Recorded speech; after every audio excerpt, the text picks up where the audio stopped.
Hi hello welcome back to my channel. ಇವತ್ತಿನ recipe ಬಂದುಬಿಟ್ಟು ಪಾಲಕ್ ಪಲಾವ್ ಮಾಡೋದು ಹೇಗೆ ಅಂತ ತಿಳ್ಕೊಳ್ಳೋಣ.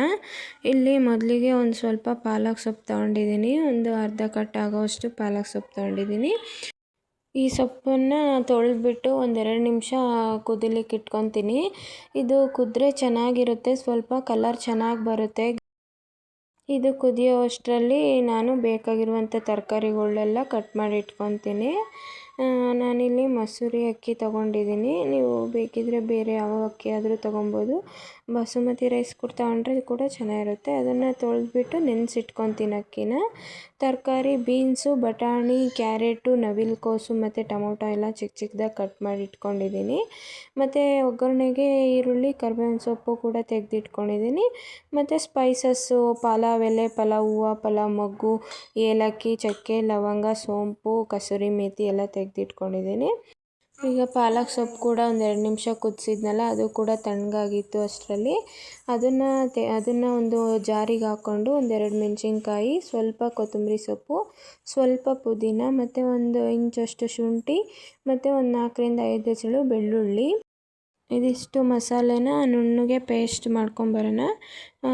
ಆದಷ್ಟು ಸ್ವಲ್ಪ ನುಣ್ಣಗೆ ರುಬ್ಕೊಳ್ಳಿ, ಚೆನ್ನಾಗಿರುತ್ತೆ. ಅಷ್ಟಾದಮೇಲೆ ಅದು ಸೈಡ್ಗೆ ಎತ್ತಿಟ್ಕೊಂಡು ಈಗ ಒಂದು ಸ್ಟವ್ ಮೇಲೆ ಒಂದು ಕುಕ್ಕರ್ ಇಟ್ಟು, ಕುಕ್ಕರ್ ಕಾದಾದ ನಂತರ ಅದಕ್ಕೆ 1-2 ಟೇಬಲ್ ಸ್ಪೂನ್ ಆಗೋವಷ್ಟು ಎಣ್ಣೆ ಹಾಕ್ತೀನಿ.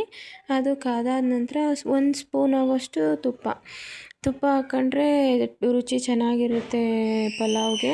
ಅದಕ್ಕೋಸ್ಕರ ಈಗ 1 ಸ್ಪೂನ್ ಹಾಕ್ಕೊತೀನಿ. ಮತ್ತು ನೀವು ಲಾಸ್ಟಿಗೂ ಕೂಡ ಹಾಕ್ಕೊಬೋದು.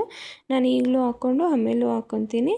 ಅದಾದ ನಂತರ 1 ಸ್ಪೂನ್ ಆಗುವಷ್ಟು ಸಾಸಿವೆ ಹಾಕಿ ಅದು ಚಿಟಪಟ ಅಂತ ಅಂದಮೇಲೆ ಆಗಲೇ ತೆಗೆದಿಟ್ಕೊಂಡಿದ್ವಿ ನೋಡಿ ಹೋಲ್ ಸ್ಪೈಸಸ್ಸು, ಅದೆಲ್ಲ ಹಾಕಿ 1-2 ಸೆಕೆಂಡು ಹುರ್ಕೊಬೇಕು. ಹಾಗೇ ಅದು ಸ್ವಲ್ಪ ಎಲ್ಲ ಘಮ ಬರೋ ತನಕ ಹುರ್ಕೊಂಡ್ರೆ ಚೆನ್ನಾಗಿರುತ್ತೆ ಟೇಸ್ಟು.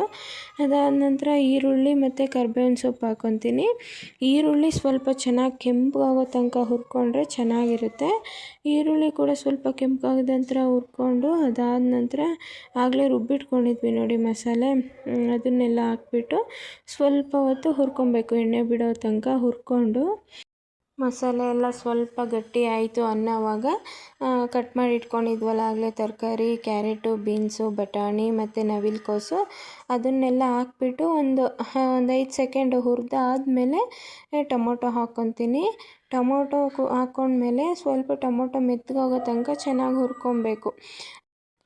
ಟೊಮೊಟೊ ಎಲ್ಲ ಸ್ವಲ್ಪ ಸ್ಮ್ಯಾಶ್ ಆಯಿತು ಅನ್ನೋ ತನಕ ಹುರ್ಕೊಂಡು ಅದಾದ ನಂತರ ನಾನಿಲ್ಲಿ ಒಂದು 4 ಗ್ಲಾಸ್ ಆಗೋವಷ್ಟು ನೀರು ಹಾಕ್ಕೊತೀನಿ. ಪಾಲಕ್ ಸೊಪ್ಪು ಬೇಯಿಸಿಟ್ಕೊಂಡಿದ್ವಿ ನೋಡಿ, ಆ ನೀರು ಕೂಡ ಹಾಕ್ಕೊಂಡಿದ್ದೀನಿ ನಾನಿಲ್ಲಿ. ಅದಾದ ನಂತರ ಅಕ್ಕಿ ನೆನೆಸಿಟ್ಕೊಂಡಿರೋ ಅಂಥದ್ದನ್ನು ಹಾಕಿ ಸ್ವಲ್ಪ ಹೊತ್ತು ಕುದಿಲಿಕ್ಕೆ ಬಿಡಬೇಕು. ಇಲ್ಲಿ 2 ಗ್ಲಾಸ್ ಅಕ್ಕಿಗೆ 4 ಗ್ಲಾಸ್ ಆಗೋವಷ್ಟು ನೀರು ಹಾಕ್ಕೊಂಡಿದ್ದೀನಿ. ಅಕ್ಕಿ ಎಲ್ಲ ಹಾಕ್ಕೊಂಡಿದ್ದಾದಮೇಲೆ ಅದನ್ನು ಸ್ವಲ್ಪ ಹೊತ್ತು ಕುದೀತಾ ಇದೆ ಅನ್ನೋವಾಗ ರುಚಿಗೆ ತಕ್ಕಷ್ಟು ಉಪ್ಪು ಹಾಕಿ, ಅದಾದ ನಂತರ ಸ್ವಲ್ಪ ಮೇಲೆ ತುಪ್ಪ ಹಾಕ್ತೀನಿ. ನೀವು ಒಗ್ಗರಣೆಗೆ ಬೇಕಾದರೂ ಹಾಕ್ಕೊಬೋದು ತುಪ್ಪ. ನಾನು ಇಲ್ಲಿನೂ ಹಾಕ್ಕೊತೀನಿ ಮತ್ತು ಒಗ್ಗರಣೆಗೂ ಕೂಡ 1 ಸ್ಪೂನ್ ಹಾಕ್ಕೊಂಡಿದ್ದೆ. ತುಂಬ ಚೆನ್ನಾಗಿರುತ್ತೆ, ಘಮ ಕೂಡ ಚೆನ್ನಾಗಿ ಬರುತ್ತೆ ಮತ್ತು ತಿನ್ನಲಿಕ್ಕೆ ಟೇಸ್ಟ್ ಕೂಡ ತುಂಬಾ ರುಚಿಯಾಗಿರುತ್ತೆ. ಸ್ವಲ್ಪ 1 ಸ್ಪೂನ್ ಆಗೋವಷ್ಟು ತುಪ್ಪ ಹಾಕ್ಕೊತೀನಿ. ಈಗ ಮೇಲೆ ತುಪ್ಪ ಇಲ್ಲ ಅಂದರೂ ಏನು ತೊಂದರೆ ಇಲ್ಲ, ತುಪ್ಪ ಹಾಕ್ಕೊಳ್ಳೇಬೇಕಂತಂದೇನೂ ಇಲ್ಲ, ಹಾಕಿದ್ರೆ ರುಚಿಯಾಗಿರುತ್ತೆ ಅಂತ ಅಷ್ಟೇ. ಹಾಕದೇ ಇಲ್ಲ ಅಂದ್ರೂ ಏನೂ ತೊಂದರೆ ಇಲ್ಲ. ತುಪ್ಪ ಮತ್ತು ಉಪ್ಪು ಎಲ್ಲ ಹಾಕಿದ್ಮೇಲೆ ಅದು ಸ್ವಲ್ಪ ಎಲ್ಲ ನೀಟಾಗಿ ಮಿಕ್ಸ್ ಮಾಡ್ಕೊಬೇಕು, ಮಸಾಲೆ ಎಲ್ಲ ಹೊಂದ್ಕೊಳೋ ಥರ ಅಕ್ಕಿಗೆ. ಇಷ್ಟೆಲ್ಲ ಹಾಕಿ ಒಂದು ಕುದಿ ಬಂದ ಮೇಲೆ ಲಿಡ್ನ ಕ್ಲೋಸ್ ಮಾಡಿ 1-2ರಿಂದ 3 ವಿಷಿಲ್ಲು ಕೂಗಿಸ್ಕೊಳ್ಳೋಣ. ಲಿಡ್ನ ಕ್ಲೋಸ್ ಮಾಡಿ 1-2 ವಿಷಿಲ್ ಕೂಗೋಷ್ಟರಲ್ಲಿ ನಾನಿಲ್ಲಿ ಮೊಸರು ಬಜ್ಜಿ ಕೂಡ ಮಾಡ್ಕೊತೀನಿ. ನೀವು ಬೇಕಿದ್ದರೆ ಚಟ್ನಿ ಕೂಡ ಮಾಡ್ಕೊಬೋದು. ನಮ್ಮ ಮನೇಲೆಲ್ಲ ಮೊಸರು ಬಜ್ಜಿನೇ ಇಷ್ಟಪಡೋದು.